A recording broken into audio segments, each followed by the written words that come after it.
श्रीमते रामानुजाय नमः। शुक्लांबरधरं विष्णुं शशिवर्णं चतुर्भुजं प्रसन्नवदनं ध्यायेत् सर्वविघ्नोपशान्तये। ज्ञानानन्दमयं देवं निर्मलस्फटिकाकृतिम् आधारं सर्वविद्यानां हयग्रीवमुपास्महे।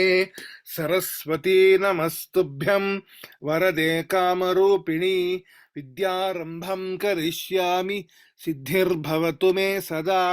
यत्पदाम्भोरुहध्यानविध्वस्ताशेषकल्मषः वस्तुतामुपयातोऽहं यामुनेयं नमामि तं। यो नित्यमच्युतपदाम्बुजयुग्मरुक्म व्यामोहतस्तदितराणि तृणाय मेने। अस्मद्गुरोर्भगवतोऽस्य दयैकसिन्धोः रामानुजस्य चरणौ शरणं प्रपद्ये। Offering my pranamams to everybody assembled here, we'll start the session. Last time we were looking at the 7th chapter of Bhagavad Geeta, that means Geetaartha Sangraha shloka number 11, which is a summary of chapter 7 of Bhagavad Geeta, which is Swayathatmyam Prakrityasya Tirodhi Sharanagatihi Bhaktabheda Prabuddhasya Shreishtyam Saptama Uchyate. So that was what we saw in the previous session. Now we go to 8th chapter, which is Akshara Parabrahma Yoga or Akshara Brahma Yoga. We say the yoga of imperishable Brahman, which has 28 shlokas. So it's not a very big chapter, but it's quite profound chapter, as we will see now. Now the Geetaartha Sangraha shloka, which is shloka number 12 for chapter 8, Akshara Parabrahma Yoga, is like this. ऐश्वर्याक्षरयाथात्म्या भगवच्चरणार्थिनां वेद्योपादेय भावानां अष्टमे भेद उच्यते. Which is ऐश्वर्याक्षरयाथात्म्य भगवच्चरणार्थिनां वेद्योपादेय भावानां अष्टमे भेद उच्यते. So, before we go to the meaning of this particular shloka, we need to know one thing from chapter 7, which is because chapter 8 immediately follows chapter 7. One shloka where Krishna tells about the 4 types of bhaktas, which is Chaturvidha bhajante mam jana sukriti arjuna, artaha, artharthi, then jignasu, then jnani. 4 types of bhaktas Krishna tells. So we saw in the last session that Artha is one person who has lost his wealth and is seeking to regain that wealth, and Artharthi is one who is seeking to possess new wealth. Now Sri Yamunacharya in his Bhashya combines both these two people, Artha and Artharthi, into one category called Aishwaryarthi. So Bhagavad Ramanuja, what he does is, the 4 types of bhaktas, Artha, Artharthi, Jignasu and Jnani, the 4 types will be categorized into 3 types only, because Artha and Artharthi will be clubbed into one type, which is Aishwaryarthi, one person who is after wealth or money or possessions, worldly possessions. Second one is a Jignasu, one who wants Kaivalya, means Jivatma Sakshatkara, Parishuddha Jivatma Swarupa, and that is called Kaivalyarthi. Jignasu is another name for Kaivalyarthi. Next, Jnani, one who has just realized the purpose, one who just has realized that the purpose of Jivatman is only to be a dasa, subservient to the Bhagavan, and wants to get Prakriti Viyukta, means get rid of Prakriti Bandha. Prakriti Viyukta Bhagavad Anubhava, the divine experience of the Lord as separate from Prakriti. Somehow the text has gone down. So that is a Jnani. So that is Bhagavad Charanarthi is what we got the name. So Bhagavad, he only desires the lotus feet of the Lord. Or also it is called Moksharthi. So Artha and Artharthi will become one category called Aishwaryarthi. Jignasu is another category called Kaivalyarthi, and Jnani is another third category called Bhagavad Charanarthi or Moksharthi. Now we come to this particular shloka of chapter number 8, which is Geetaartha Sangraha shloka 12.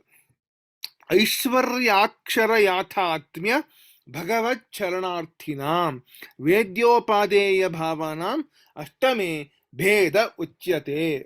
The meaning of this is Aishwarya, Akshara Yathatmya, and Bhagavad Charanarthi. So Aishwaryarthi we saw in the previous slide, and Bhagavad Charanarthi we saw in the previous slide, that is Moksharthi. Then Akshara Yathatmya is one person who is Kaivalyarthi, is another name for Kaivalyarthi is Akshara Yathatmya. So Aishwarya Akshara Yathatmya Bhagavad Charanarthinam.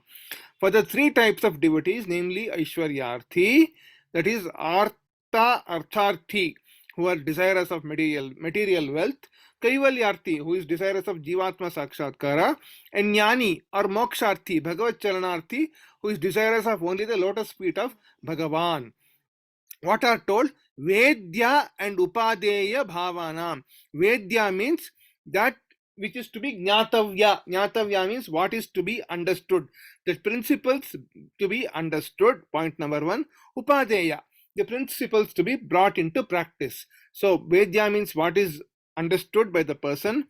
These three types of bhaktas.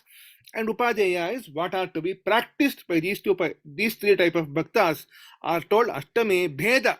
Bheda means the different types of principles. For Artha and Artharthi, for Aishwaryarthi, it is different from Akshara Yathatmya, that is the Kaivalyarthi. It is different from Bhagavad Charanarthi. So the Vedya and Upadeya, there are differences between all the three of them in terms of types of devotees. So those differences are told in chapter 8. Ashtame Uchyate is told in chapter 8. That is the meaning of this particular shloka. In chapter 8, the different types of principles which are to be understood and put to practice by the three types of devotees, Aishwaryarthi, Kaivalyarthi, and Jnani, are told in this chapter, in chapter 8. Next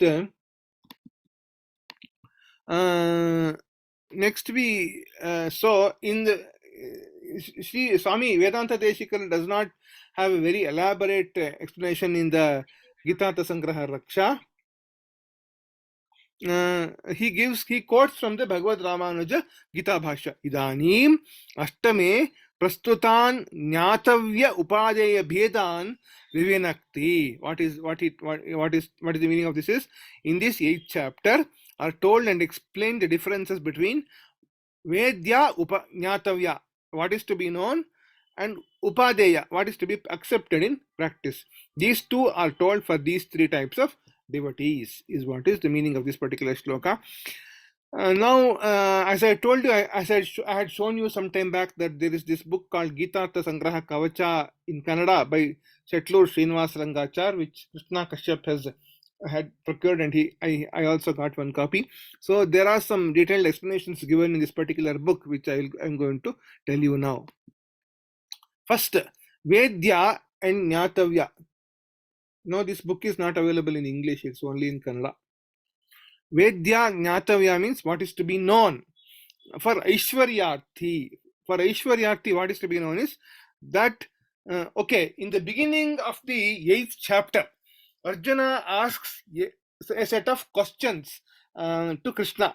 Kim tad brahma, kim adhyatmam, kim karma purushottama, adhibhutam cha kim proktam, adhidaivam kimuchyate, adhiyajnaf katham kotra, dehesmin madhusudana, prayana kale cha katham nyeyosi dhyatmatmabihi. So he asks a set of technical terms. The meanings of the technical terms are asked by Arjuna in the beginning of the 8th chapter. So a set of two shlokas, he asks questions, and Krishna answers all those questions in the remaining of this particular chapter.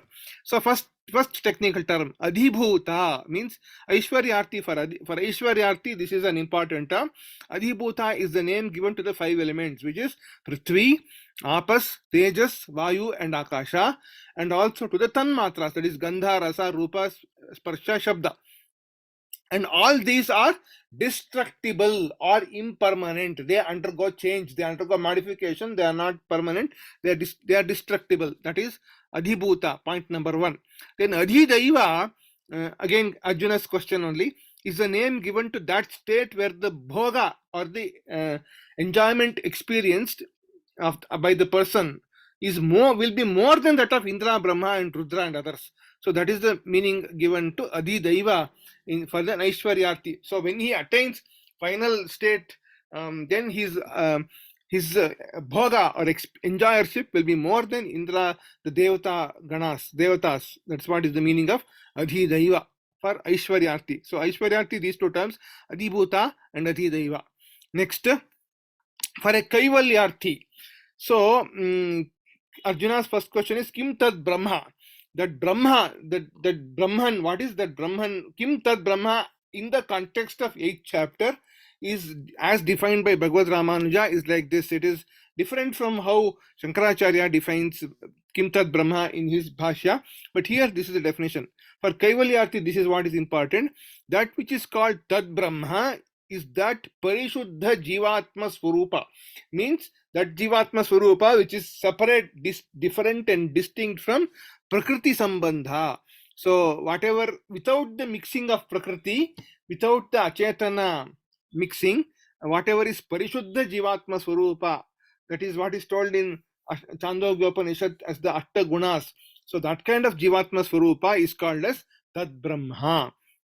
Then Adhyatma is nothing but Achetana Prakriti, because whatever we see, even regarding person like me only, anybody like me, you, anybody, we only point to me and say the body, and the body is made up of these 5 elements, and also the mind, buddhi, ahankara, chitta and all. Everything is Achetana Prakriti only.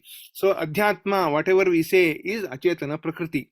Then Karma. Karma has a very special meaning as defined by Swami Vedanta Deshikar. Karma is the name which is due to Visarga Karma Sangitaha, is what Krishna says, is due to Visarga, which is nothing but Reto Visarjane, which is release of the Retas. How does this happen is, as it is told in the Panchagni Vidya of the Chandogya Upanishad, the Panchagnis being Swarga, Parjanya, Bhumi, Purusha and Stri. So when the person leaves the body, he will reach Swarga, and then he will, after the time of enjoyership is over, then he will come and join the Parjanya, he will join the Megha Mandala, that is the clouds, and then come down as Parjana, which is rain, and then he will reach the Bhumi. Then in the Bhumi, the earth, then he will get into a seed of a dhanya, of a grain. Then it will be consumed by a Purusha, a man, and then it will go to the Stri in the form of Retas. It will go to the womb of the mother, in the womb of the woman, in the form of Retas, and there it will grow and become the new person.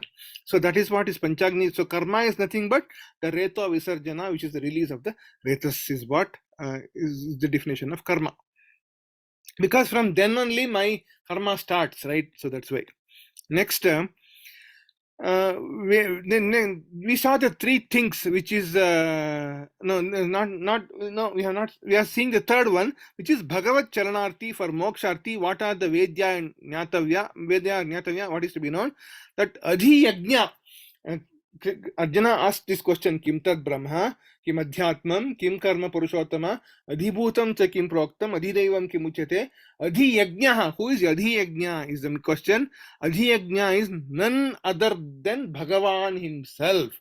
For every karma being done here, Indra and other gods are Sharira of Bhagavan, and Indra himself, Bhagavan himself, who is Antaryami of all these gods, is the one for whom this Aradhana is being done. Even though I offer the karma to Indra or Varuna or Vayu or Rudra, Brahma, whomever I offer, Bhagavan, who is Antaryami of all of them, he is the ultimate experiencer. Aham hi sarvayajnanam bhokta cha prabhureva cha, is what Krishna tells in chapter 9.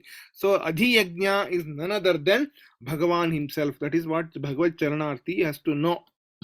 So these are the 3 we saw, Vedya or Nyatavya for Aishwaryarthi, Kaivalyarthi and Moksharthi. Now we see the 3 more things, which is Upadeya, what is to be accepted in practice by the 3 people, Aishwaryarthi, Kaivalyarthi and Moksharthi. For Aishwaryarthi, he should have remembrance of Bhagavan at times of performance of Nitya and Naimittika karmas. Nitya karma is the daily duty like Sandhya Vandana and so on, and Naimittika are the occasional duties, which means the observance of the festivals, the vratas and things like that. Next, that every day the Aishwaryarthi has to practice Bhakti Yoga at a designated time. By this, he will make his mind not waver into other objects. That is point number 2. And at all other times also have remembrance of Bhagavan. Whenever, whatever activity he is doing, he should have remembrance of Bhagavan. By doing so, what happens is, at the time of leaving the body, that means when the departure happens, he will get remembrance of Bhagavan, and he will later attain a realm or a domain where he will experience an Aishwarya, because he is Aishwaryarthi. Bhagavan will give him only Aishwarya, that Aishwarya which is equivalent to that of Bhagavan himself. That is what Bhagavan will give as a phala to this Aishwaryarthi if he performs like this, is what is told. Antakale cha mameva smaran muktva kalevaram. That's the same thing, yeah.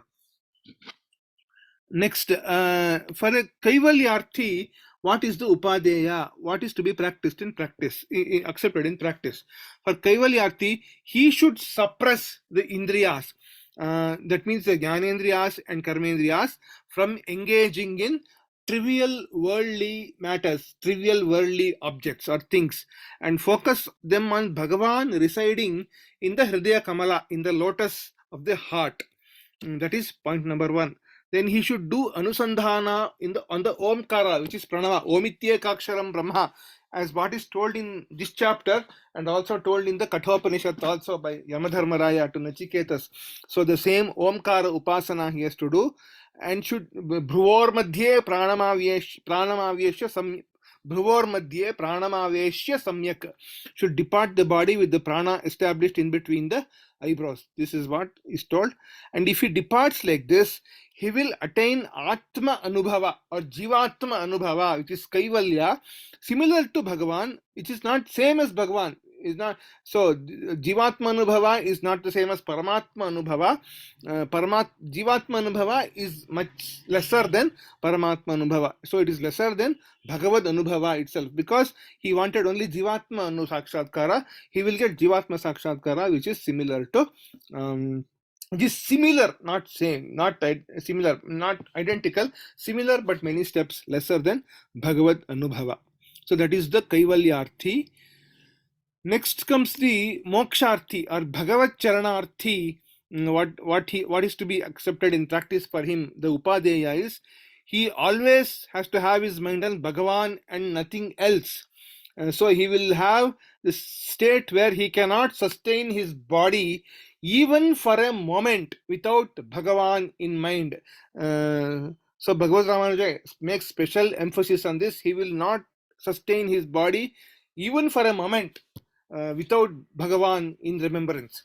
Then for such a person, what will happen is even Bhagavan cannot stay away from him, is what is told. So Bhagavan himself gets attracted and comes here, comes to him and comes in front of him. That is what Bhagavan cannot stay in front of a person who is deep, very advanced in as a Moksharthi or a Bhagavad Charanarthi. So Bhagavan himself removes all obstacles for Bhakti Yoga and will make him attain the Parama Padam and make him engage further after his body departs the Kainkaryam of the Bhagavan. So he will engage in Kainkaryam of Bhagavan in the Paramapada. That's what is told for a Bhagavad Charanarthi. That is the Phala.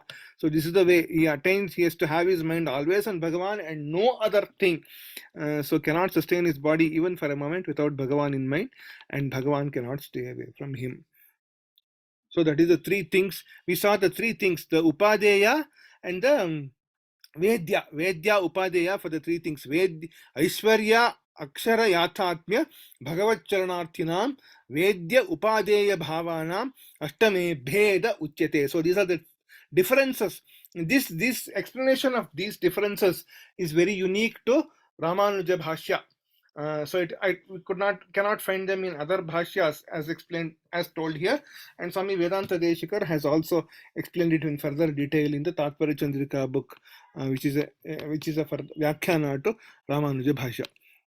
Then one important thing comes in the 8th chapter, which is the Arjuna asked this question, Prayana kale cha katham nyayosi niyatatmabhihi, is what Arjuna asked. At the time of departure from the body, how are you, Bhagavan, remembered by the great people, the great jnanis, is the question which Arjuna asked. So that is nothing but the Antima Smriti or Antima Smarana.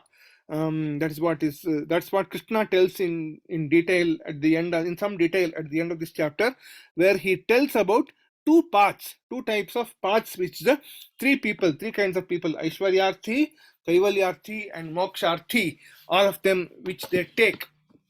So these two paths have got these names.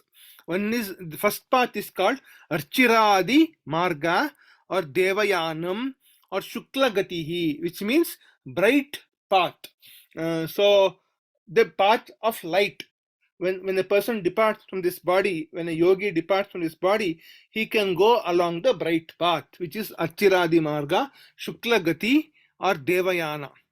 So it is a non-returnable path, which means a person who departs from this path will never return back to samsara again. So if he is a moksharthi, he will directly get into Paramapada and do Kankarya of the Lord.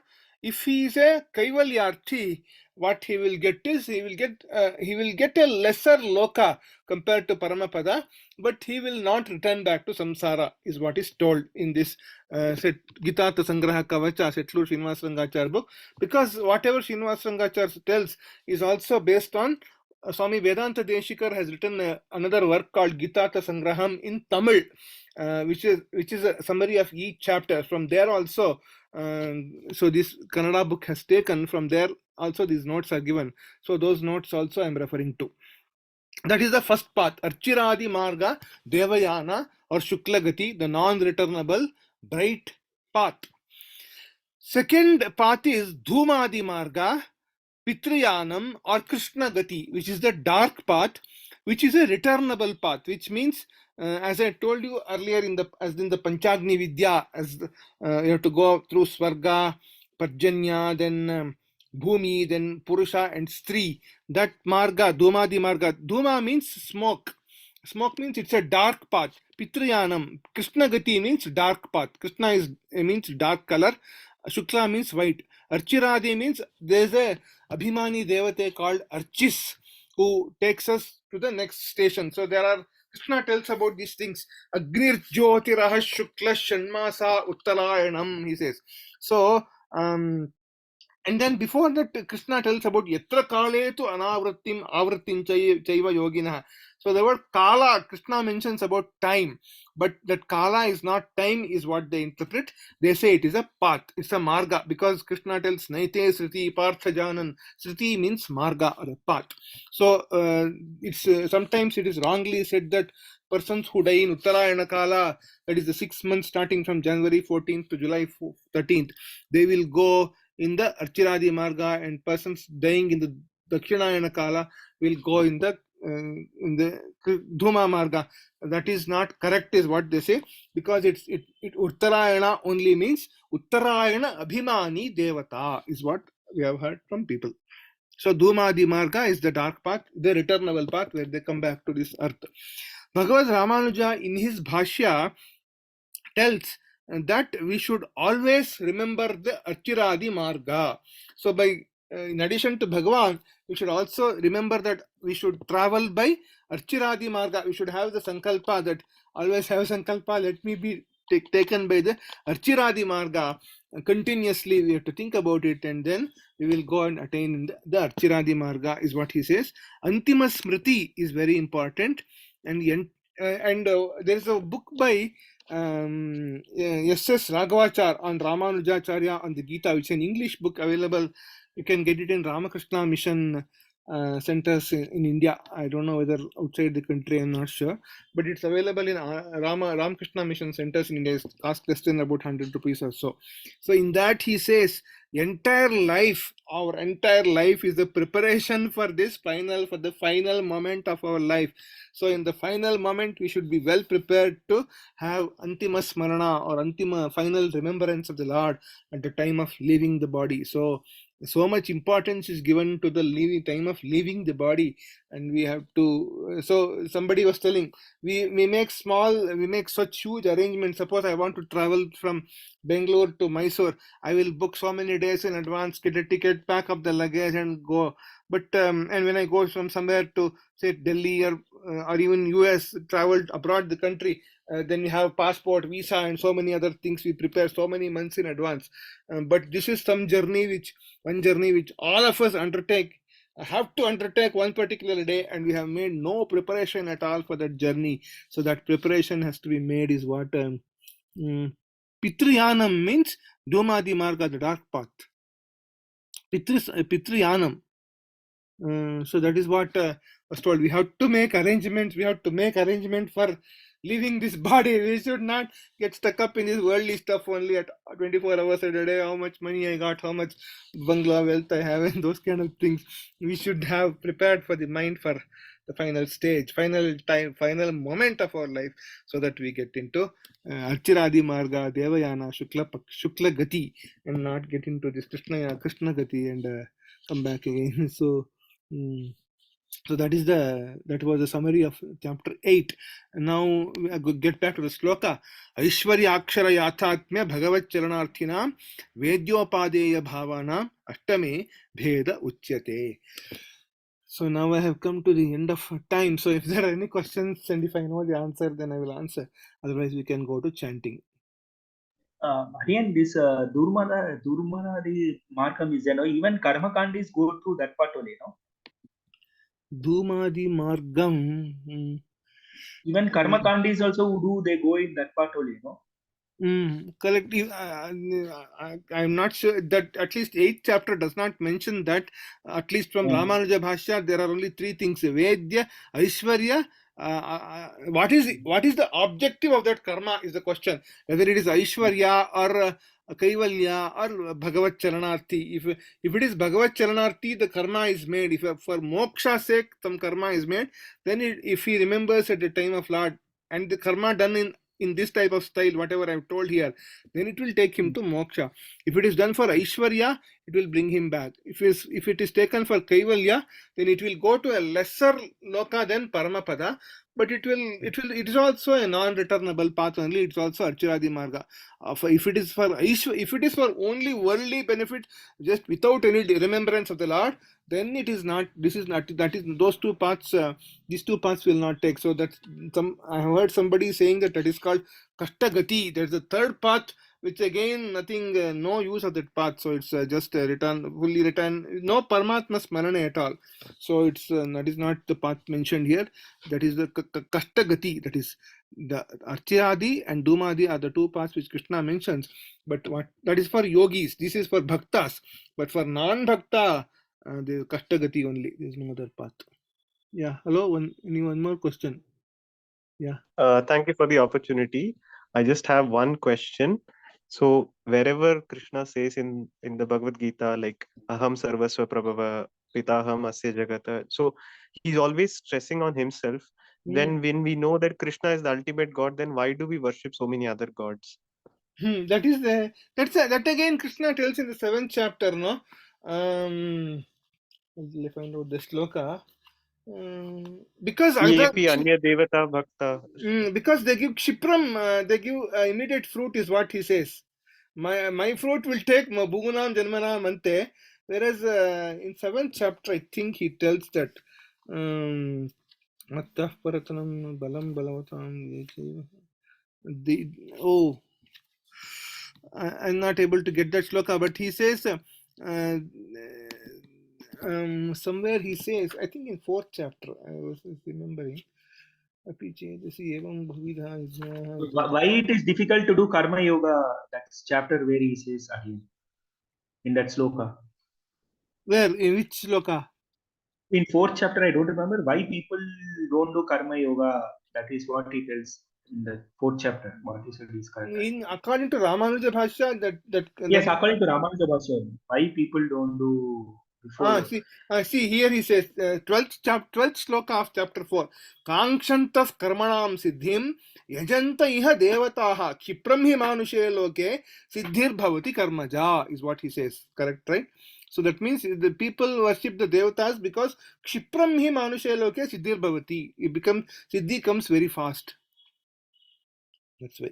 So therefore, we should not worship the demigods or devatas, That only is what Krishna. they say. That's what is told. You should worship only Bhagavanta, Antaryami, Bhagavanta, Bhagavan, other than all the other gods is what they say. But see, you can ask me questions, but I'm not sure I know all the answers because I'm also only a learner, only not a this thing. Thank you, Swami. Swami, Thank you I for your have a answer. question. Yeah, please ask. Can I ask a question or is it too late? Please So, ask, see, no this problem. karma, the karma the result of the karma we follow gives you a particular result. But so we have to choose what karma we want, or it is already predestined that this is the karma I will be doing. And No, if I have to choose, we have some choice. This question I had with Sri Narasimhan also, who was taught as Ramanuja Bhashya. So he says three things. First is, I explained to you in one of the classes about 3-4 sessions back. I had explained that whether we have free will or destiny. That question was a question which had come sometime no, back. I know I have not I know that I have not completed the thing. What happens when I don't know what karma to choose? Where do I fall? Our karma we have to choose based on the varna and ashrama, whatever we are in. That's all. That is according to Vedas. We have to choose karma. So that Vedas are very specific in karma, no? According to varna and according to ashrama. Even Bhagavata. In Bhagavata, I think 6th or 7th canto, he gives description of Brahmana karma, Vaishya, Brahmana, Kshatriya, Vaishya, Shudra karma, and Stri dharma, everything, Grihastha, Brahmacharya, Grihastha, Vanaprastha, Sannyasa, all the karmas are very clearly defined in Bhagavata also. So that is what is ordained for us. Even in chapter 18 it is defined, yeah. I got it. And Swami, I will be leaving now. I won't be joining for the Okay, fine. session. Thank you. So we'll close the session. Vasudeva Sutam Devam Kamsa Chanura Mardanam Devaki Paramanandam Krishnam Vande Jagadgurum Sarvam Shri Krishnarpanamastu Loka Samasta Sukhino Bhavantu Samasta Sanmangalani Bhavantu Srimate Ramanujaya Namaha. I will stop